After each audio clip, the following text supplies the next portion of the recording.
আহারে কষ্ট রে, তোমার এত কষ্ট কেন আমাকে বলো। আপনাদের কাছে একটা প্রশ্ন, মাগুরার 8 বছরের মেয়েটারও কি পোশাক খারাপ ছিল? না, কে বললো মেয়েটার পোশাক খারাপ ছিল? মাগুরার ওই মেয়েটা তো একটা ছোট বাচ্চা ছিল, তার বয়স তো মাত্র 8 বছর। রাস্তা দিয়ে যখন একটা মেয়ে একা হেঁটে যায় তখন বুঝে ছেলেদের আসল রূপ। ছেলেদের আসল রূপ মানেটা কি? জানি না। তাহলে তুমি কি বুঝাতে চাও ছেলেরা খারাপ? তুমি কিন্তু ভুলে যেও না যে তোমার বাবাও কিন্তু একটা ছেলে। শুনতে খারাপ লাগলেও এটাই বাস্তব। না, আমি বুঝতেছি না কি বাস্তব, তুমি কি বুঝাতে চাও একটু ভালো করে ক্লিয়ার করে বলো। এদেশের অধিকাংশ ছেলেরাই কাপুরুষ। আচ্ছা আপু, এখন তোমার কথা অনুযায়ী ছেলেরা পুরুষ, তাই না? তা না হলে কেন তাদের মা বোনেরা রাস্তায় একা বেরোতে পারবে না? আমি বলি কি, ছেলেদের পুরুষ না বলে তুমি তোমার নিজের দিকে আগে তাকাও। তুমি কি জানো যে তুমি একটা মাগি? না জানলেও সমস্যা নেই, আমি সবকিছু ক্লিয়ার করে বলে দিচ্ছি। প্রথম কথা হচ্ছে, তুমি যে ছেলেদের পুরুষ বলছো, এটার লজিক কি দিবা? তুমি বলবা ছেলেরা মেয়েদেরকে দর্শন করেছে কেন। তা না হলে কেন তাদের মা বোনেরা রাস্তায় একা বেরোতে পারবে না? সো মেয়েরা একা হাঁটবে কেন? মেয়েরা হাঁটবে তাদের স্বামীর সাথে, আর না হয় তাদের বড় ভাইয়ের সাথে। রাস্তাঘাটে মেয়েরা একা চলাফেরা করা ঠিক না। আর এখন যে বর্তমানে মেয়েরা দর্শন হচ্ছে, তার জন্য কিন্তু তোমাদের মতো মেয়েরা দায়ী। এসব দর্শন হওয়ার দায় মূলত হচ্ছে তোমরা মেয়েরা। তাই তো আমি তোমাকে মাগি বলেছি।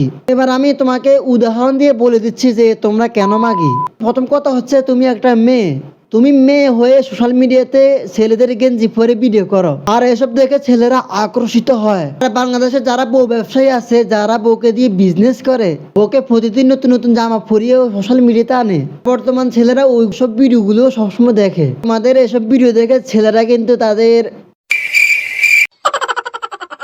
সাপোজ আমি তোমাকে একটা উদাহরণ দিয়ে বলতেছি, রাসূল সাল্লাল্লাহু আলাইহি সাল্লাম বলেছেন, একটা মেয়ে যদি জানতো তার দিকে পুরুষটা কিভাবে তাকায়, তাহলে সে শুধু কাপড় না, লোহার পোশাক দিয়ে নিজেকে ঢেকে রাখতো।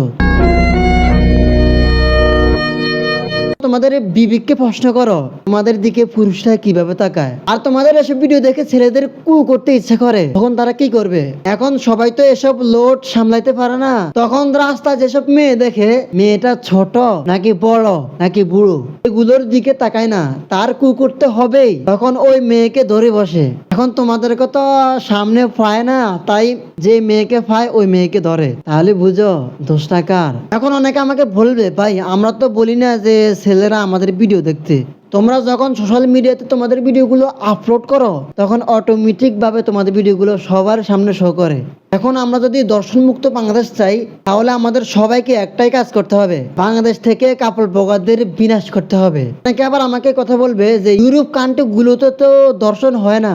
আরে ওইসব দেশে কিন্তু দর্শন হওয়া লাগে না, ওই সমস্ত দেশে বিয়ে ছাড়াই বাচ্চা হয়ে যায়। ওই সমস্ত দেশগুলোতে কিন্তু আবার জামাই বউকে ইনকাম করে খাওয়ায় না, বউ জামাইকে ইনকাম করে খাওয়াতে হয়।